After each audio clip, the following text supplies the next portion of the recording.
Hey there, survivor. If you can hear this, it means you're still alive. This is Jack's Nightmares, and this is your next story. I remember the exact moment the prison stopped being a place where anyone followed rules. It was early afternoon, cloudy light coming through the hallway windows, and the alarms had been going off for so long that no one reacted to them anymore. The guards were shouting into radios that gave nothing but static. The inmates across the wing had been pacing like animals waiting for something to break. When the infected finally reached the service gate, the noise in the building changed. It was not panic or anger. It was this confused roar, as if nobody knew which direction meant safety. I watched two guards sprint toward the main hall and shove past anyone in their way. Someone slammed a cell door open without checking who was inside. Someone else tried to hide under a table. I did not run. I stayed behind a metal cart near the wall because I wanted to see the pattern before joining the chaos. When the infected came around the corner, 3 inmates tried to fight them with broom handles. One slipped, and another pushed him forward to buy himself half a second. That told me everything I needed to know about what the next hour would look like. I spotted a guard's keyring on the floor, picked it up with one hand, and started trying locks. The 4th one opened. I stepped through and kept moving until the noise faded behind me. The warden's office was a mess. Papers on the floor, a jacket hanging over the back of a chair, and a computer screen frozen on an error message. I closed the door, dragged a filing cabinet in front of it, and sat down. I ate a stale energy bar I found in a drawer and drank from the warden's half-finished water bottle because I needed both more than I needed dignity. I listened for footsteps. There were none. After 2 hours of silence, I opened the door again. The hallway outside was empty, except for a pair of shoes knocked over near a broken light fixture. The place felt hollow. I walked through it quietly, not because stealth mattered anymore, but because the building made me feel like I was intruding on something that was already dead. Outside, the yard was still. The guard tower hatch hung open with a body half out of it, twisted in a way that said the person fell hard, and nobody came back to move him. The police car that rammed the fence sat crooked, the front bumper pressed into the metal like someone tried to break through and just gave up. I stepped over scattered gravel and walked through the gap. The air outside the prison smelled different. Not clean, but free. No one stopped me. No one asked questions. I walked straight until the building disappeared behind the hill. I spent the next weeks drifting along the industrial edge of the city. I never went back toward the center.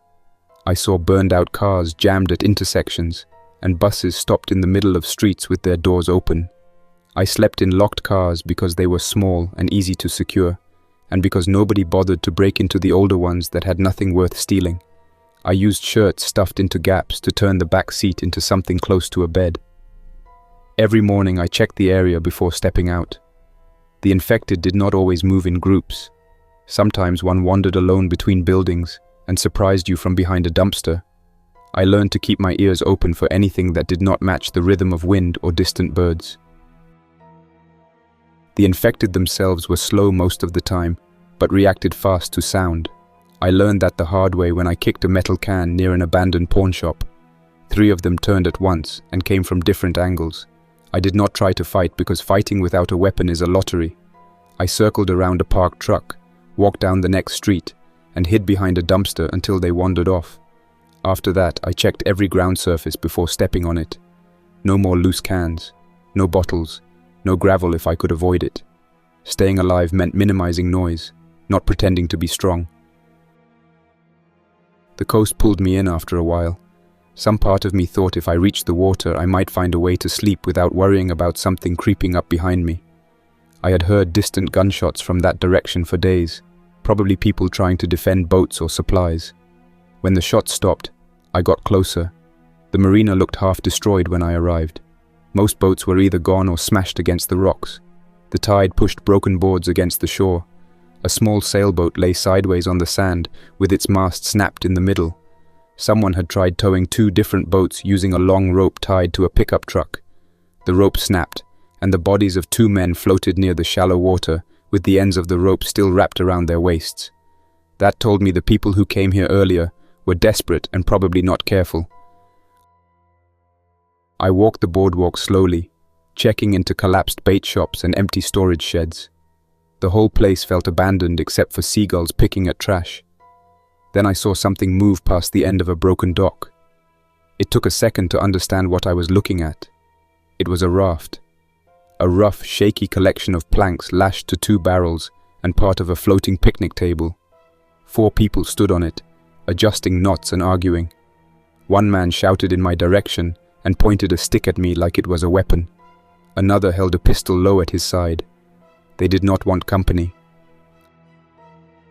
I crouched behind a sun-faded cooler and watched them for most of the evening.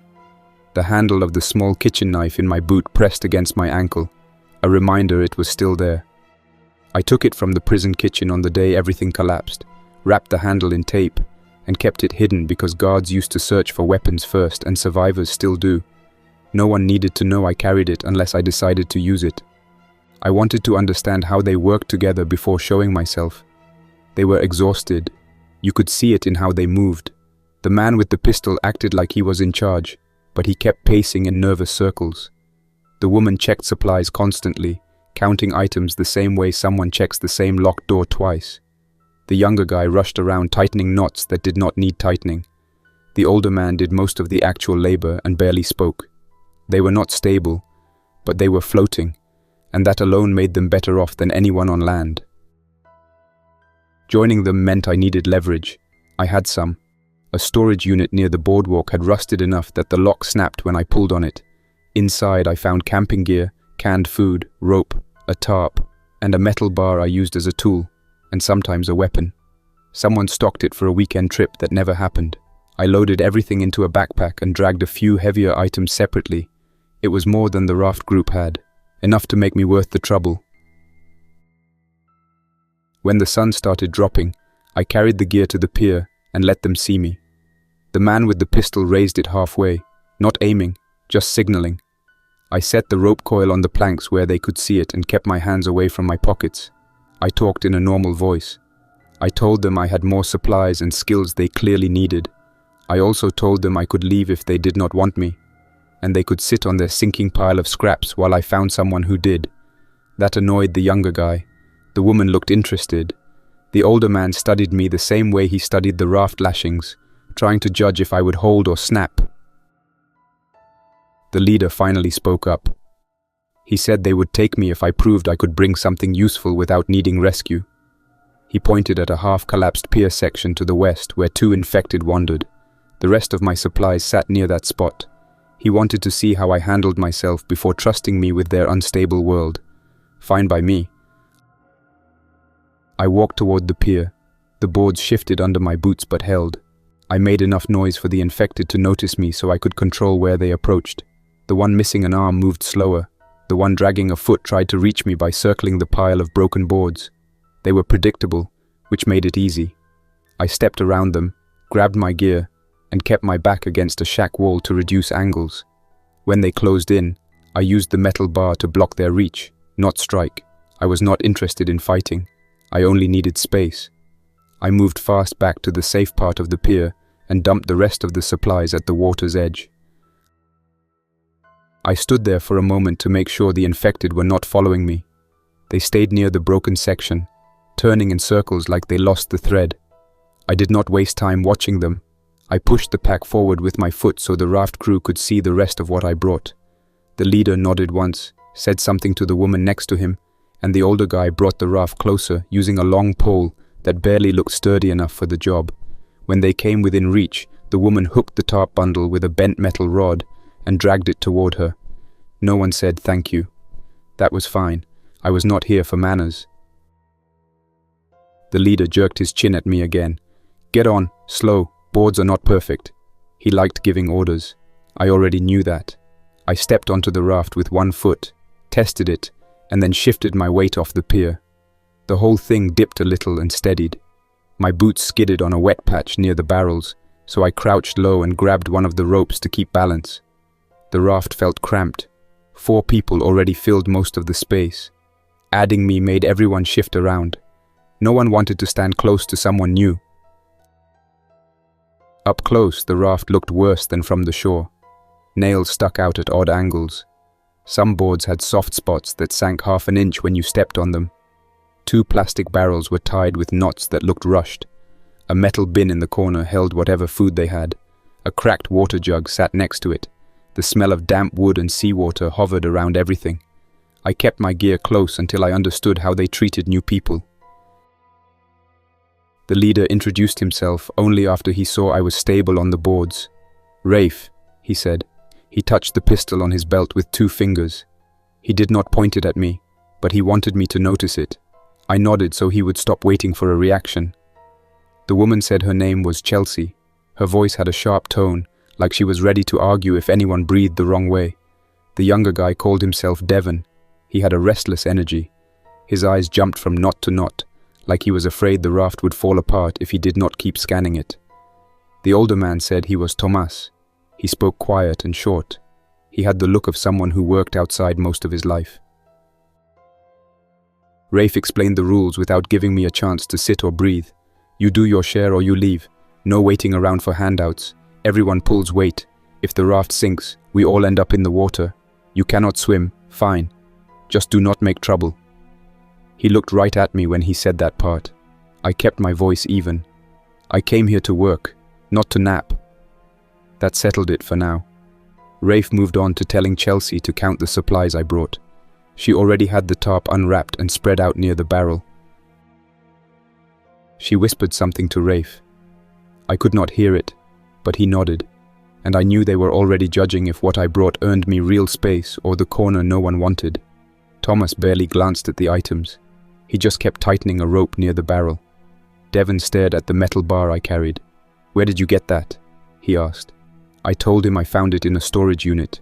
He nodded slowly, as if expecting a longer answer. He did not get one. The raft drifted slightly with the current, and the boards creaked under all the weight. Chelsea told me to shift left. I moved a little so the raft would balance better. Thomas handed me a length of rope and told me to tie a simple binding knot between 2 planks. He watched closely. If I tied something sloppy, I guessed he would call it out. I tied it right the first time. It was one of the few useful things I learned in prison. Thomas checked it with 1 pull and seemed satisfied. Rafe relaxed a little after that, enough to talk without snapping at every noise. He said the raft was not finished. He said they needed more barrels, more boards, and more rope. The problem was everything worth taking was on shore, and shore trips were trouble. He listed their last mistakes like he was going through a report. Too many infected near the boardwalk, too many empty stores, too many people fighting over scraps. He said the raft kept them safe because nothing could sneak up on them. That was the only real advantage they had. I looked toward the shoreline. The infected at the broken pier had wandered off. Farther down, the tide pushed debris across the water. A few floating bodies moved with it. It was strange watching them drift. On land they looked dangerous. In the water they looked stuck in a slow loop that went nowhere.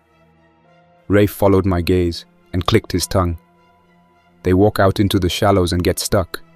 Tide brings them back every night. You get used to it. He said it like someone describing trash that needed to be cleared. Chelsea handed him a can and pointed at the pack I brought. "Enough food for a week if we stretch it," she said. She lifted the tarp and shook it out. "This will help with water collection, if it rains again." She did not sound hopeful. She looked at me for my reaction.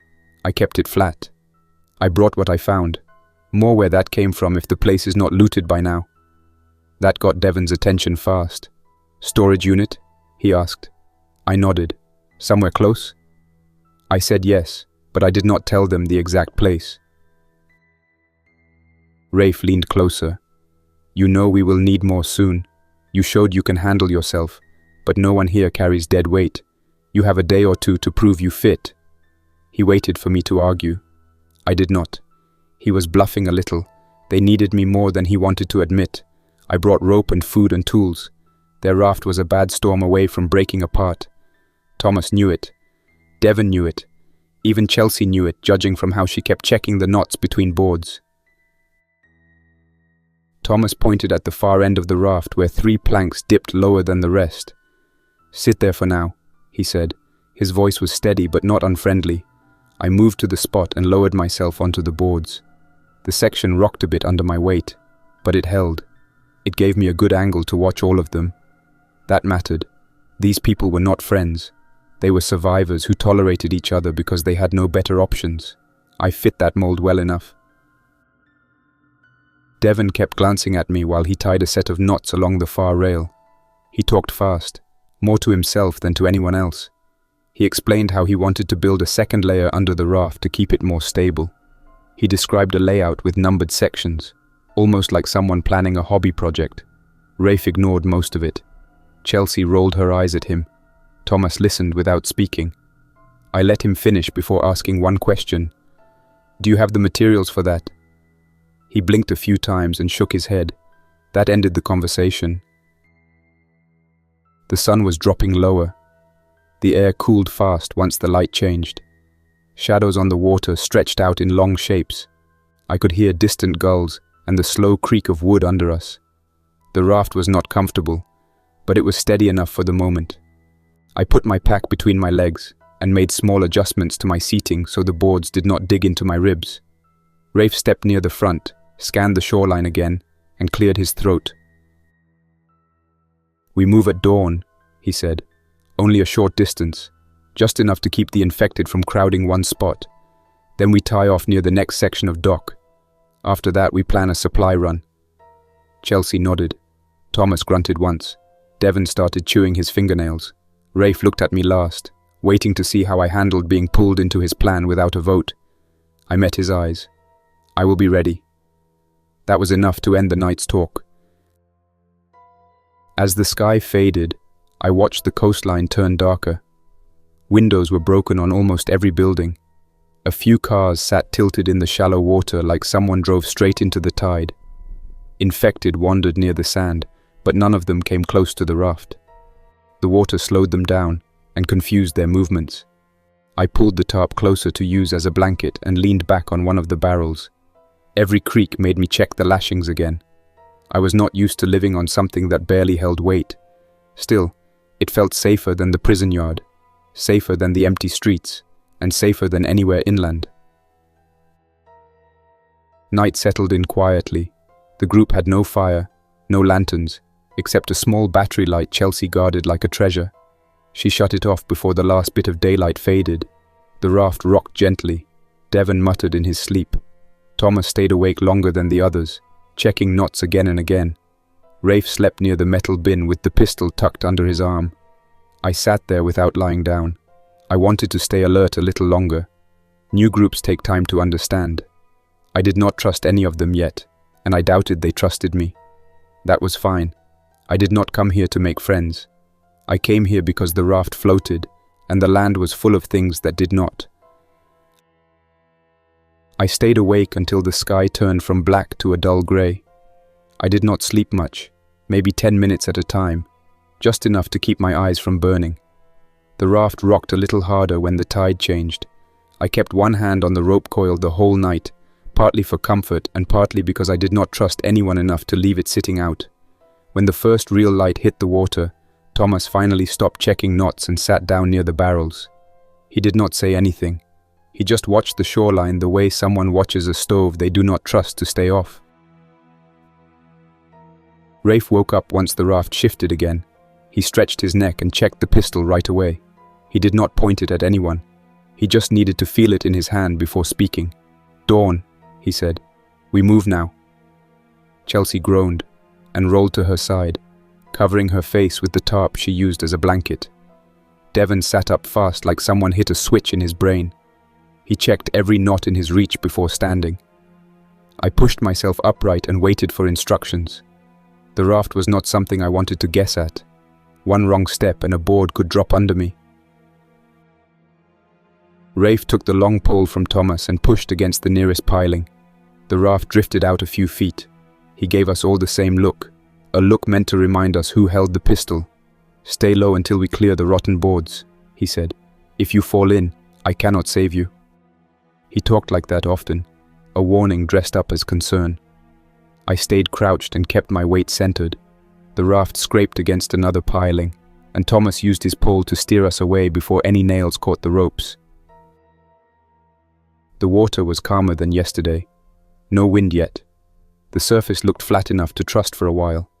We drifted past the broken section of the pier where the infected wandered yesterday.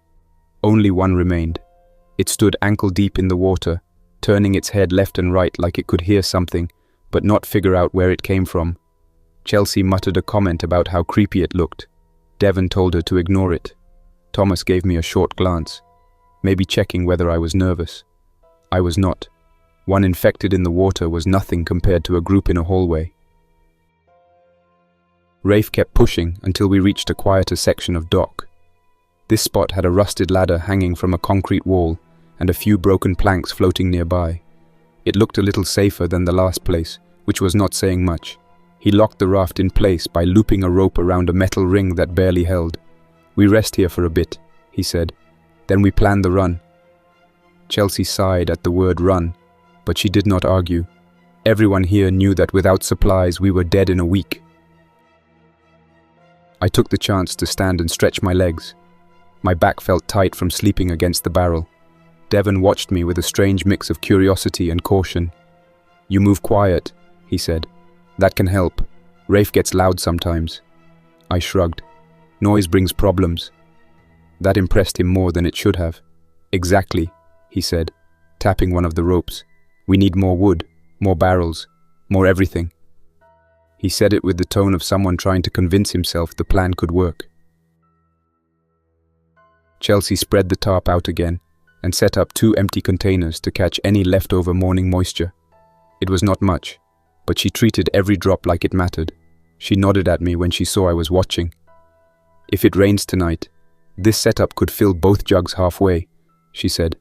"Better than nothing." I agreed. I had spent enough nights drinking from old bottles in cars to know this beat that by a mile.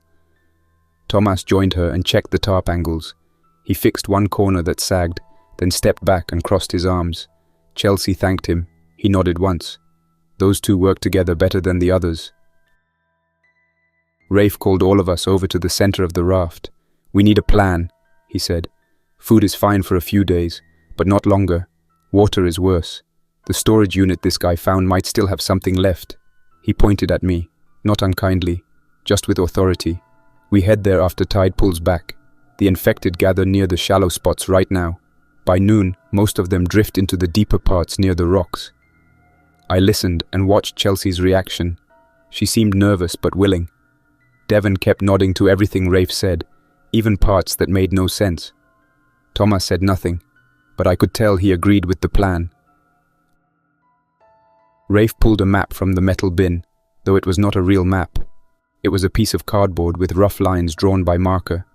He pointed at a scribbled square. "This is where we are. The storage unit is here." He looked at me for confirmation. I leaned in and tapped the spot near a row of circles he drew to represent parking lots.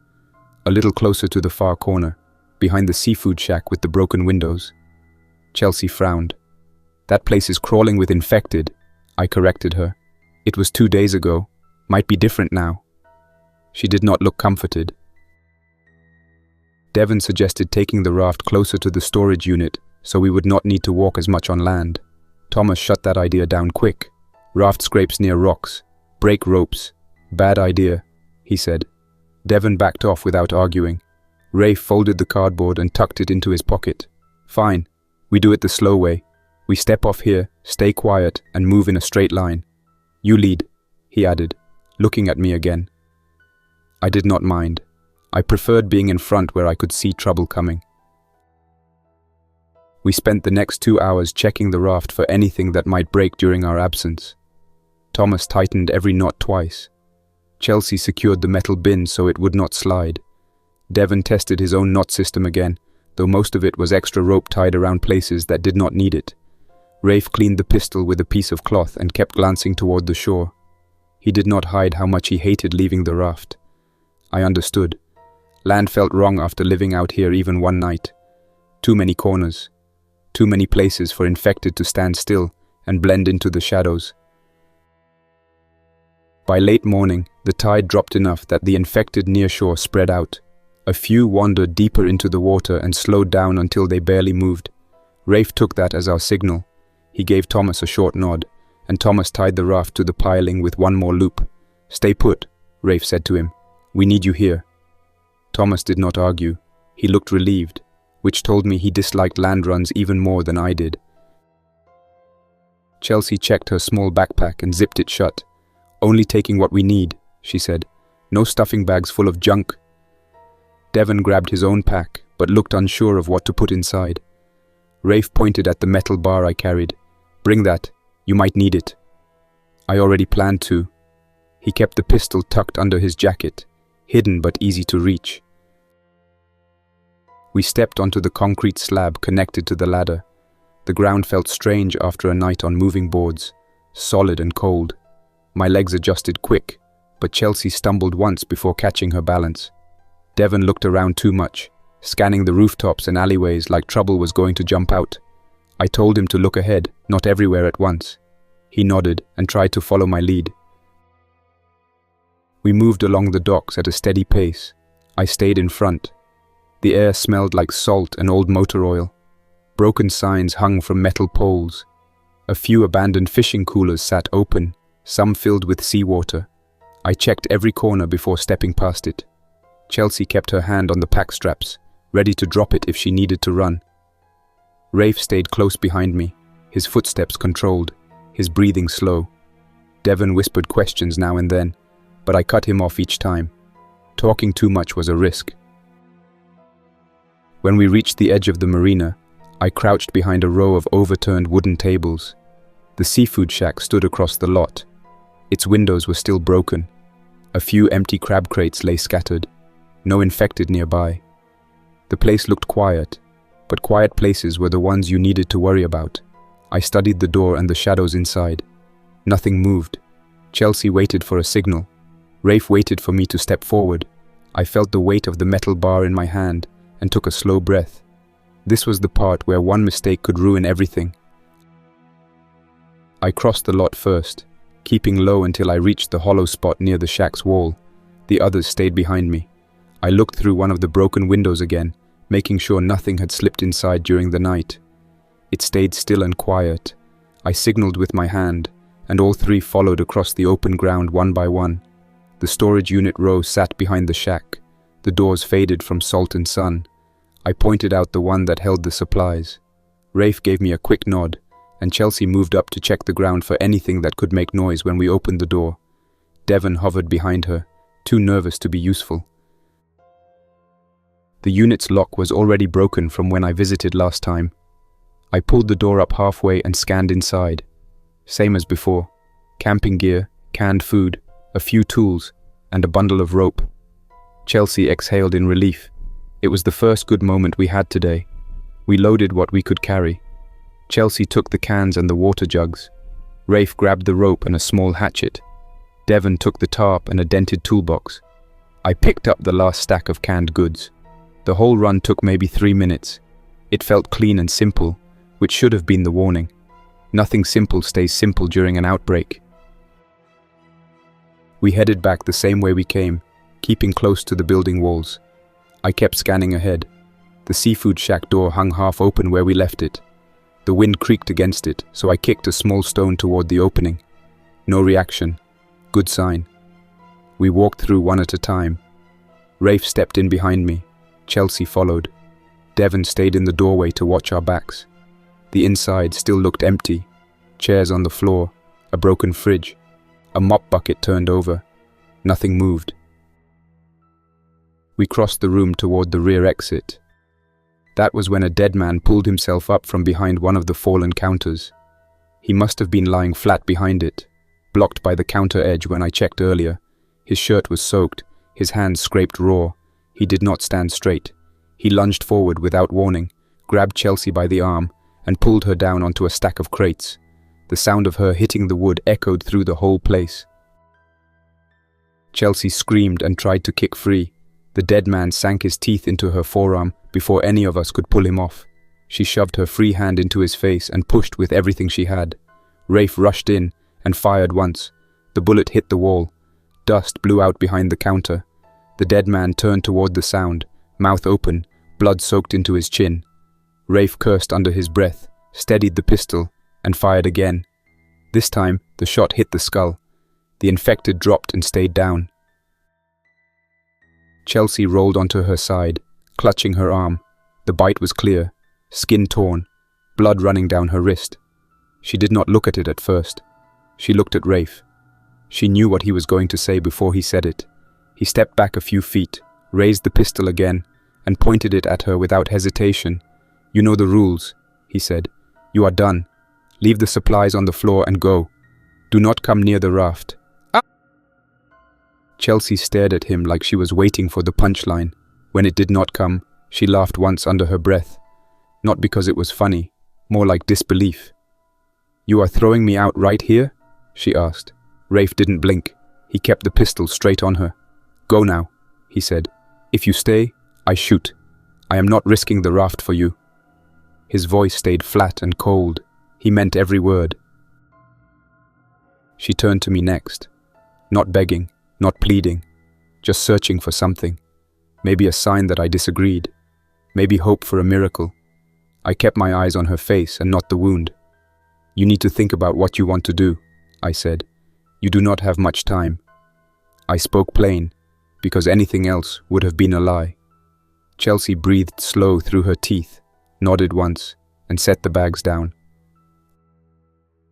Rafe stepped forward and yanked the backpack from her shoulder like he expected her to fight for it. She did not. She wiped her face with her good hand, stared at the ground for a second, then stood up. She did not look back at Rafe. She looked at me again. I did not look away. I did not say more. She walked to the far door and pushed it open with her elbow.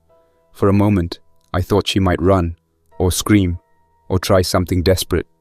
She did none of that. She walked out slow, took one long look at the water, then headed down the alley alone. The door shut behind her.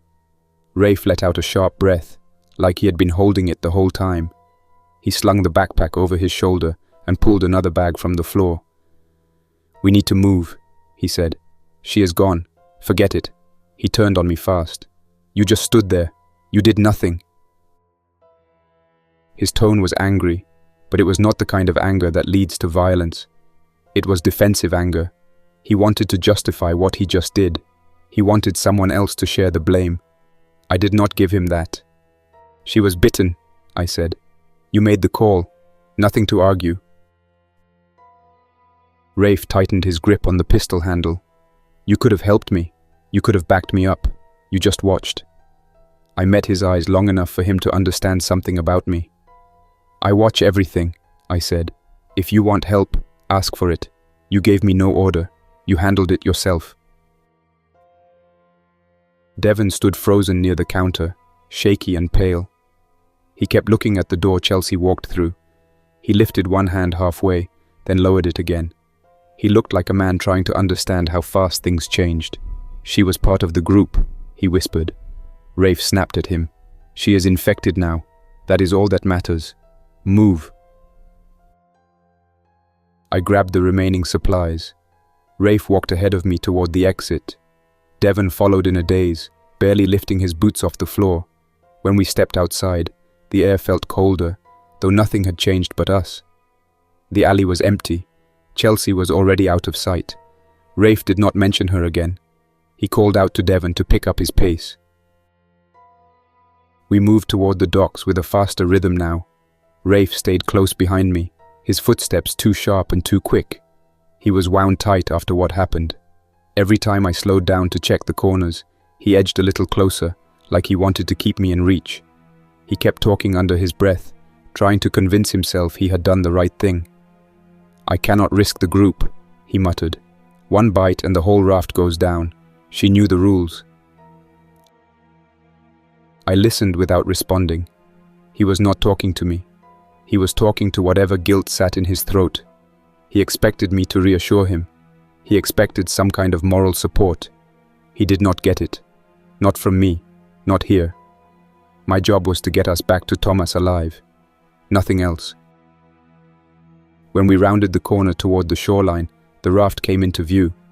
Thomas was already standing on the edge with the pole in his hands, watching us approach. He looked relieved to see 3 figures instead of none, then confused when he counted again. Rafe shouted ahead. "Chelsea got hit. She is gone." Thomas lowered his pole slowly, taking the news without words.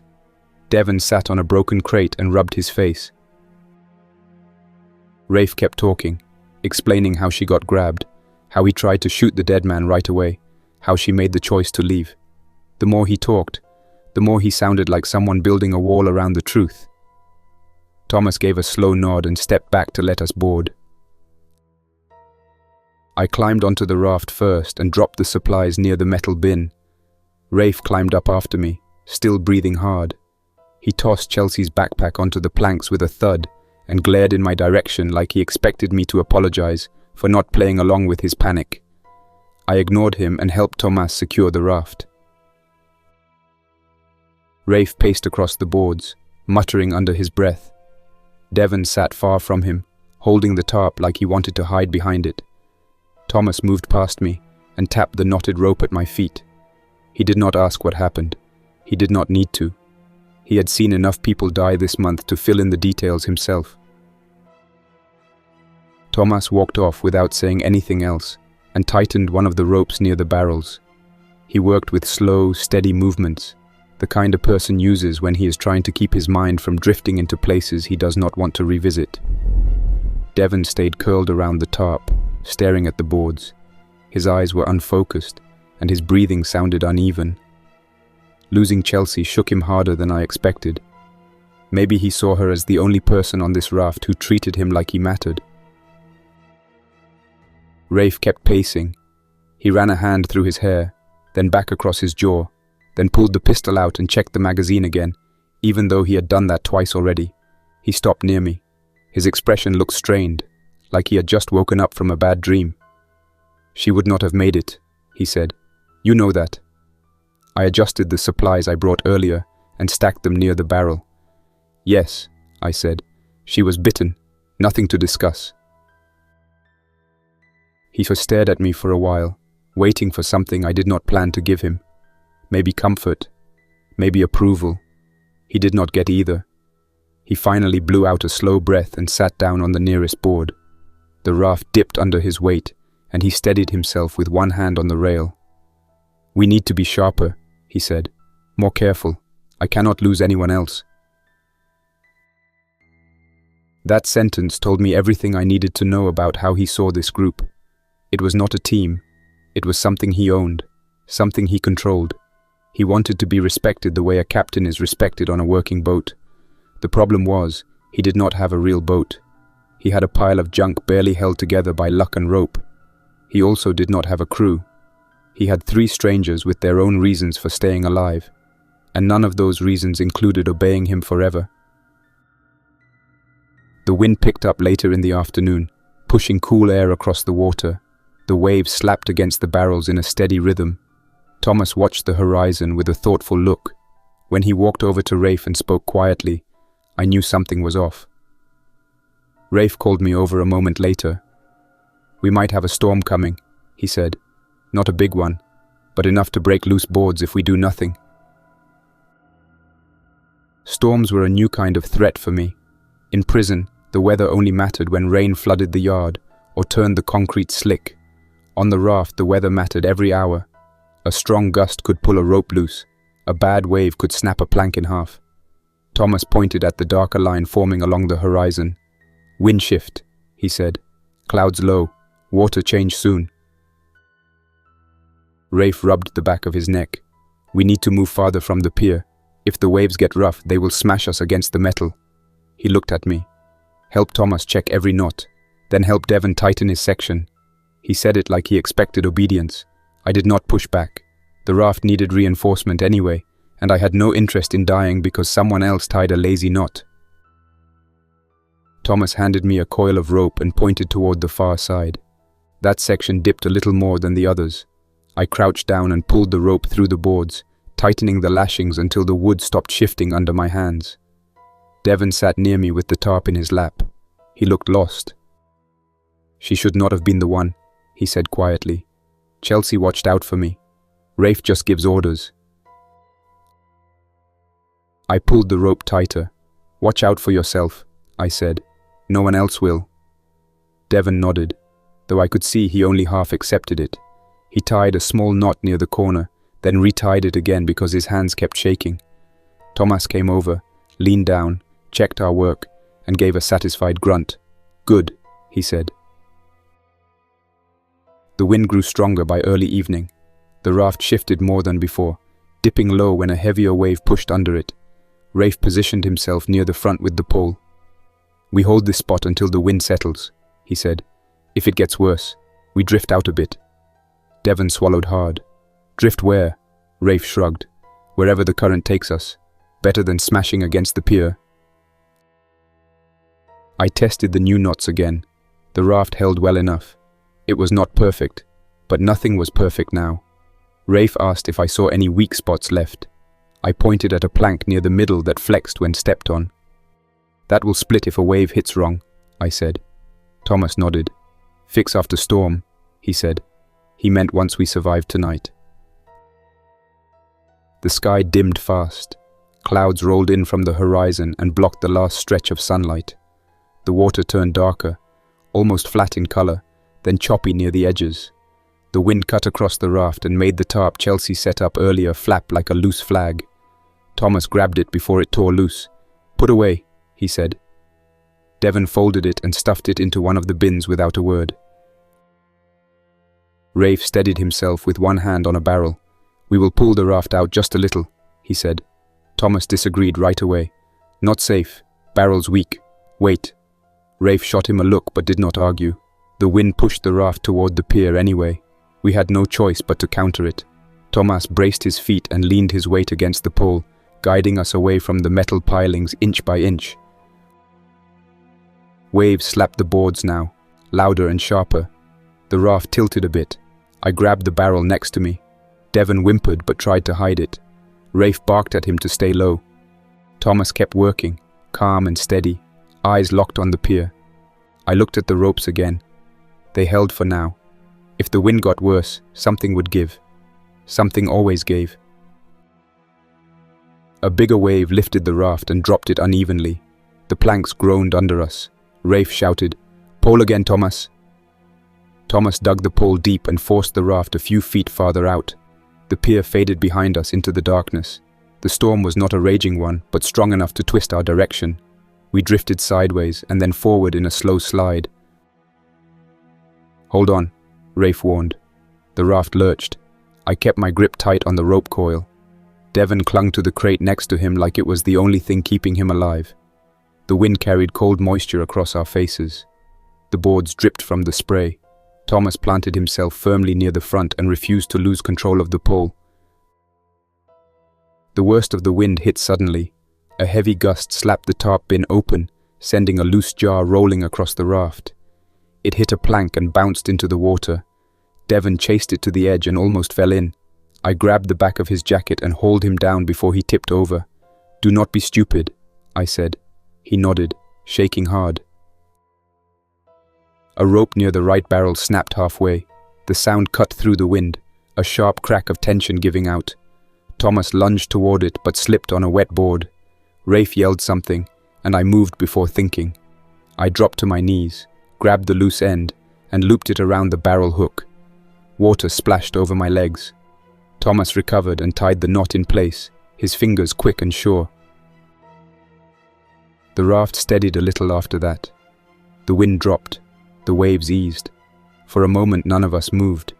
We listened to the boards groan and the ropes strain, waiting to see if the storm was winding down or saving something worse for later. Then the air softened. The raft drifted gently with the current instead of fighting it. Rafe gave a shaky half laugh. "We made it through," he said. Thomas did not respond. Devon wiped his face with his sleeve and sat back down, exhausted. I checked the barrels once more and forced myself to breathe steady. Surviving a storm on this raft felt like surviving a prison riot. You stay alive first. You understand what happened later. We took stock once things calmed. One barrel rope needed retying. A plank cracked near the corner. The tarp was safe. Supplies stayed dry. Nothing major lost except energy and nerves. Rafe tried to spin it as proof that we were strong. No one bothered to agree. Everyone was too tired to pretend. When night settled again, The clouds broke apart, revealing faint stars above the dark water. The shoreline lights from the ruined city flickered through gaps in the fog. Thomas sat quietly near the front, staring toward land. Devon leaned against the crate with his arms around his knees. Rafe cleaned the pistol again, slower this time, the adrenaline gone from his hands. I sat near the barrel where Chelsea used to sleep. The storm moved something inside the group. It was small, but I felt it. The raft had space now, and not just because she was gone. Space in the hierarchy. Space in who listened to whom. Rafe held the pistol, but Thomas steadied the raft when things mattered. Devon looked to me earlier when he panicked. We drifted for most of the morning without argument. Rafe told us the storm had pushed us farther than planned, and now he wanted to test the raft properly, whatever that meant. Thomas did not like the idea, but he did not fight it. Devon was too exhausted to care. I stayed quiet because speaking up only fed Rafe's ego. He wanted to act like the raft was some kind of ship, and he was the captain who needed to take it out on a real voyage. The truth was, he just wanted distance from the pier where Chelsea walked away. The shoreline slid past us slowly, houses half underwater, rusted lampposts, overturned kayaks, broken fences. The air felt cleaner the farther we drifted, which was the only good part. No smell of rot, no echo of groaning infected from the alleys. Just open water and the sound of boards creaking beneath us. Thomas watched the direction of the current and made small adjustments with the pole. He did most of the real work while Rafe called out basic directions that did not matter. By midday, the sun warmed the boards enough that the chill from the storm faded. Devon finally spoke up from near the crates. "Feels good out here," he said, almost sounding hopeful. Thomas gave a small nod. Rafe puffed his chest a little, pretending this trip was his idea alone. I stayed near the middle of the raft, keeping both hands on the rope coil because the longer we drifted, the more my nerves kicked in. I hated open water, hated not being able to swim, hated that one slip could finish me. After 2 more days, the raft held together better than expected. We moved with the tide, then adjusted with the pole, then drifted again. It was not comfortable, but nothing broke. Rafe used this as proof that his leadership mattered. He pointed out how the raft had survived a storm, traveled a long stretch of water, and still floated. Thomas kept quiet each time Rafe bragged. Devon pretended to listen. I kept my eyes on the boards and trusted none of it. On the 3rd morning, the current pulled harder than usual. The raft tilted slightly to one side. Nothing dangerous, but enough to make me adjust my stance. Thomas and I were tightening one of the lashings near the rail when the shift threw me off balance. My boot slid over a wet plank, and before I could grab anything, the board dipped under my foot. My leg slipped through first, then the rest of me followed. The cold hit me like a shock I did not prepare for. The water swallowed me fast. I was under before I caught a full breath. I heard muffled shouting above me. The light shook through the water. I kicked upward, but panic made my limbs useless for a second. I reached out until my hand brushed the rope that hung from the raft's rail. I gripped it with both hands. My arms burned instantly, but I held on. The water felt heavier than any weight in prison, pulling me down in a slow, steady drag. I could not swim. I could only cling to the rope and hope someone pulled. When my head finally broke the surface, I gasped. Thomas reached for the rope and wrapped an arm around it, pulling with every bit of strength he had. Devon jumped next to him, grabbing the rope farther down and dragging backward with desperate jerks. The raft tilted as they pulled. Boards groaned. Water sloshed over the edge, but they pulled anyway. Rafe did nothing. He stood near the front of the raft with the pistol tucked in his belt, watching me struggle like it was entertainment. His face had this small, twisted smile. Not happy, just amused, like he was waiting to see if I sank or climbed out on my own. That look burned into me before Thomas hauled me halfway onto the raft. I kicked and rolled onto the boards, coughing seawater onto the planks. My hands shook from gripping the rope. Thomas put a steady hand on my back to keep me from sliding back into the water. Devon sat on the boards next to me, breathing hard, terrified he had almost lost another person. Rafe finally spoke. "You should watch your step," he said. That smile stayed on his face. He knew exactly what he was doing. He wanted me to feel small here, weak, dependent. He wanted to prove he controlled more than just the pistol. I wiped water from my eyes and stood up slow. My legs felt like rubber, but I forced myself steady. Thomas watched me carefully, ready to step between us if things got out of hand.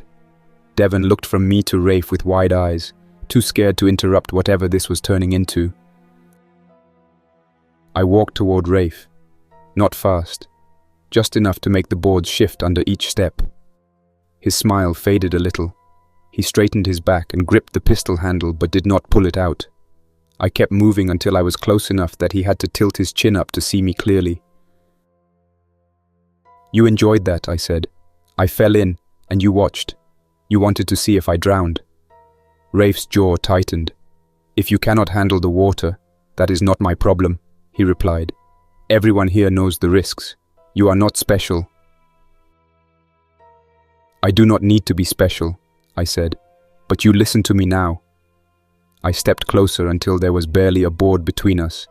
"If you ever look at me like that again, like you are waiting for me to die, I will make sure you go first, pistol or no pistol. You understand me?" Devon froze. Thomas tensed but did not intervene. Rafe stared at me without blinking.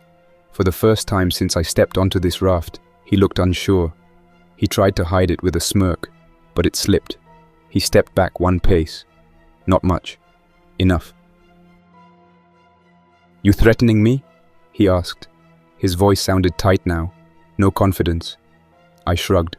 "No, a promise needs trust. I do not trust you. I am telling you a fact. Next time you leave me in the water, you better jump in with me." Thomas stepped forward then, putting a hand on the rail between us. "Enough," he said. "Storm gone. Work left. Fighting now stupid." His tone carried weight. Even Rafe backed off. He muttered something under his breath and walked toward the front of the raft.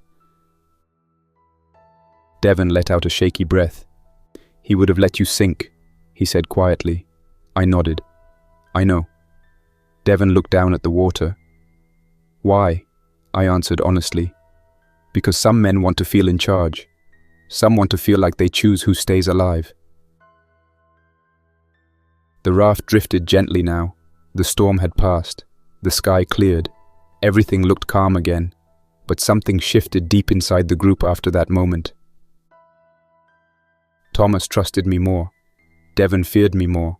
Rafe respected me less but feared me enough to think twice before trying something reckless. We drifted for 2 more days without trouble. My clothes finally dried, and the boards lost that damp bend they get after a storm. The raft held together better than expected, but Thomas kept repeating that we needed a real repair soon. Too many knots stretched thin, too many planks cracked when someone stepped wrong. Even Rafe stopped pretending the raft was perfect. He wanted to land somewhere narrow and quiet, grab what we could, and fix the weak spots before the next real surge hit. None of us argued. Staying on the water forever was not possible. We reached a long stretch of shoreline dotted with abandoned houses and busted piers. The place looked half flooded and half rotten. Thomas pointed at an old boat ramp that rose above the waterline. "There," he said. "Safe enough. Board's good." He meant the ramp could serve as a work spot. Rafe nodded and took control of the pole, guiding us slowly toward it. We hit the edge with a soft thump. No infected came running. The area looked clear. Rafe turned to us. "We keep this short. Grab boards, rope, anything useful. No wandering. No talking loud." He pointed to Devon and me. "You two carry the heavy stuff. Thomas sorts it. I move between both groups." That last part told me everything. He wanted control without doing real work. Thomas shrugged but did not argue. Devon gave a nervous nod. I adjusted my grip on the knife hidden in my boot.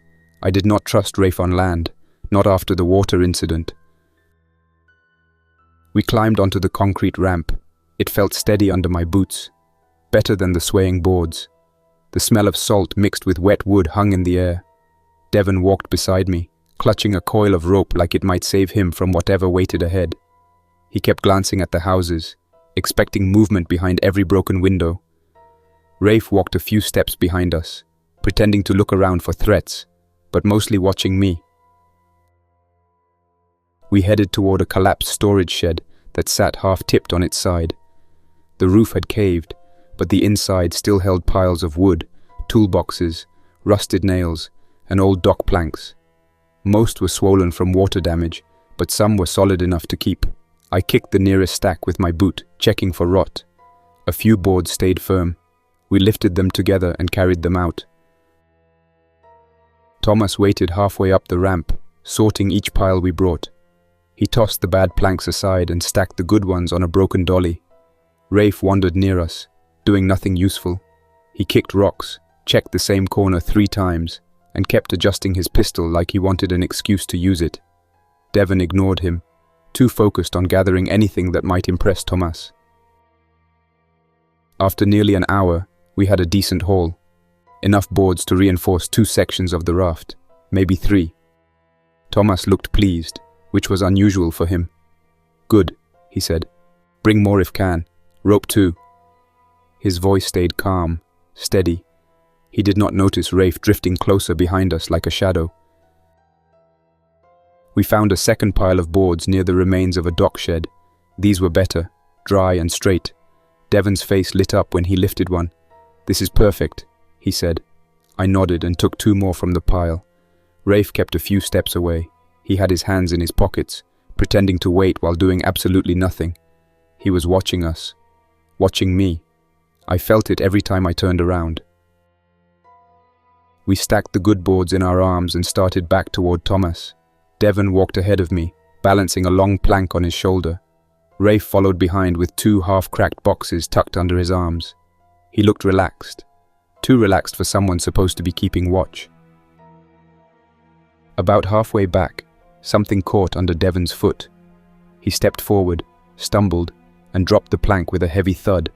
Before I could warn him, he pitched forward and landed hard. A jagged piece of rebar stuck out from the ground, hidden under a layer of weeds and sand. His shin hit it with a sickening crack. Devon screamed, not loud, but sharp. I rushed to him and knelt beside him. His leg bent at a wrong angle, and the bone pushed clean through the skin. Blood ran down the rebar and across the dirt. He grabbed my arm and sobbed, panicked and confused. "I can't move. I can't." He cut himself off with another cry. I pulled my sleeve down and pressed it near the wound to slow the bleeding. "Stay still," I said. "Do not move. You will make it worse." He nodded fast, shaking uncontrollably. I looked up to call for Thomas. Before I shouted, Rafe stepped into view. He stared at Devon's leg. His face did not shift. No surprise, no worry, no anger. Just a slow, blank calculation. Then he holstered one of the boxes and rested his hand on the pistol. "He cannot walk," Rafe said. "He will slow us down. We cannot carry him." Devon's eyes widened in panic. "Rafe, no, please." Rafe ignored him and kept speaking to me. "He will draw infected. He will scream from the pain. He will get us trapped out here. We do not have time for this." I felt something cold settle inside me. Rafe was not even pretending to care anymore. He had been slipping since Chelsea died, and now he had nothing left to hide behind. "Help him," I said. "We carry him together. Thomas can set the leg once we reach the raft." Rafe shook his head like I had suggested something childish. "He will not survive that long. We cannot waste supplies on him." He stepped closer. Devon whimpered and tried to crawl backward, but his leg folded again, and he nearly passed out. Rafe raised the pistol and leveled it at Devon's chest. "He will delay us." "No," I said. Not loud, just enough to make him pause. Rafe shifted the pistol toward me. "Don't start. You are not in charge here." He moved the barrel back to Devon. He was going to shoot him. He did not care if the sound attracted anything out there. He wanted control, even if it killed us. I reached for my boot, slow, controlled. Rafe did not notice. He focused on Devon, who was crying and clinging to my arm. I grabbed the handle of my knife. "Rafe," I said. He tilted his head a little. "What?" I stepped forward and shoved the knife into his throat before he had time to lift the pistol. The sound he made was a wet gasp. His eyes went wide with surprise. Not pain, surprise that someone dared touch him. Blood poured down his shirt. He tried to raise the pistol again, but his hand shook violently. I pushed the blade deeper and pulled it sideways. His legs gave out. He dropped to his knees, then fell forward, hitting the dirt face first. Devon stared at me in horror, shaking even harder. You killed him," he whispered. "Yes," I said. "He was going to kill you, then me." I pulled the pistol from Rafe's hand and slipped it into my waistband. The blood around his neck soaked into the sand. His body twitched once, then stopped completely. Devon kept staring between the body and his broken leg. "What do we do now?" I looked toward the raft. Thomas waited far in the distance, small and unaware. "We tell Thomas the truth," I said. "Rafe tried to shoot you. You saw him raise the pistol. I stopped him." Devon nodded slowly. He did not want to lie, but he understood this was not a lie. This was survival. I tied fabric around his leg to slow the bleeding, then lifted him under the arms and dragged him away from the rebar. Devon cried out but held onto my shoulder.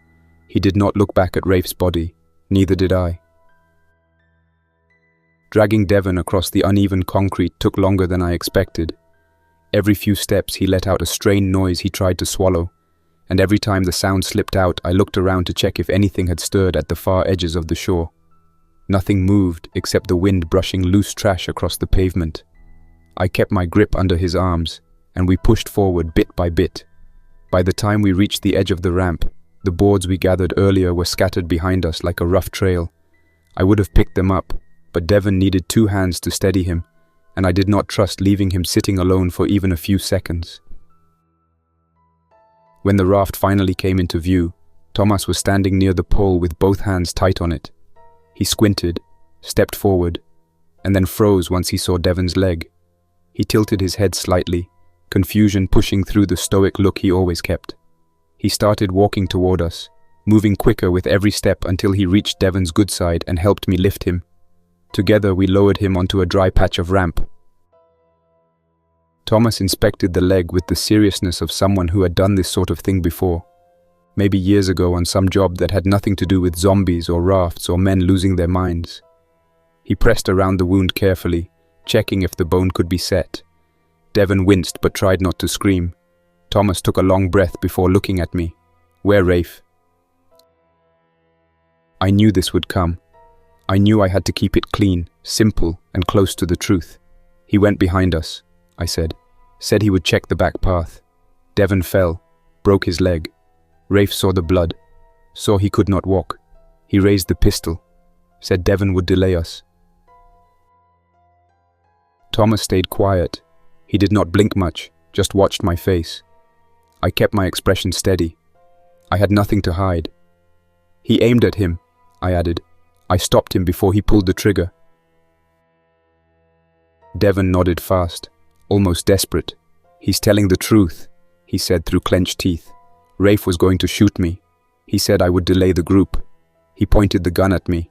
He didn't care." Devon's voice cracked on the last part. Thomas set a hand on his shoulder to calm. Thomas straightened up, looked toward the shoreline behind us, then looked at the water near the raft. He did not ask where the body was. He did not ask if there were signs of a fight. He simply gave a slow nod, as if the final piece of a puzzle clicked into place. "Rafe dangerous," he said. "I knew. I see this long time." He said nothing more. He helped me lift Devon and carry him onto the raft. Once Devon was settled on a few crates with his back against a barrel, Thomas tore one of the old shirts from the supply bin into strips and used them to secure Devon's leg the best he could. It was not perfect, not even close, but it kept the leg from moving too much, and for now that was enough. Thomas stepped aside to wash his hands in the seawater. When he came back, he gave me a long look, one that held more trust than suspicion. "We too now," he said quietly. Devon cannot fight, cannot move. Only us work raft. I knew what he meant. The balance had shifted again. The raft was now held together by one man who understood knots, one who understood danger, and one who was lucky to be breathing. We spent the next hour pulling the remaining boards from the ramp and stacking them on the raft. Thomas worked steady and silent, moving like a man who had carried heavy things his whole life. I worked opposite him, checking the lines, tightening knots, and making sure no loose planks slid between the barrels. Devon watched us with tired eyes, drifting in and out of focus from the pain. When the sun dipped low, Thomas pushed off from the ramp with the pole. The raft drifted gently, then steadied in deeper water. I sat near the center, watching the shoreline fade again.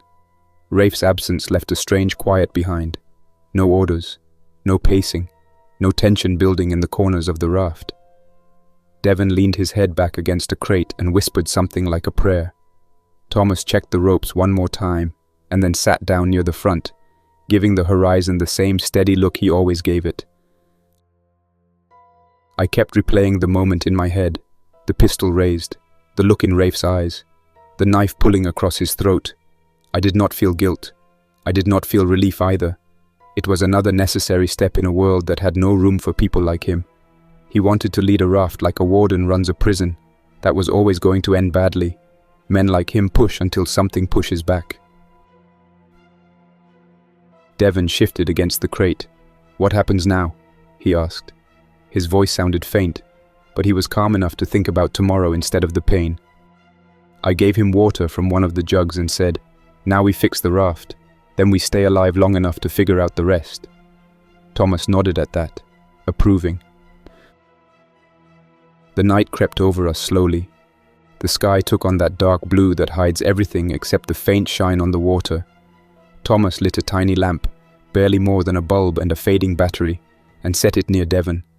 He handed me a small knife to cut rope lengths. His movements were steady, quiet, almost gentle, which surprised me.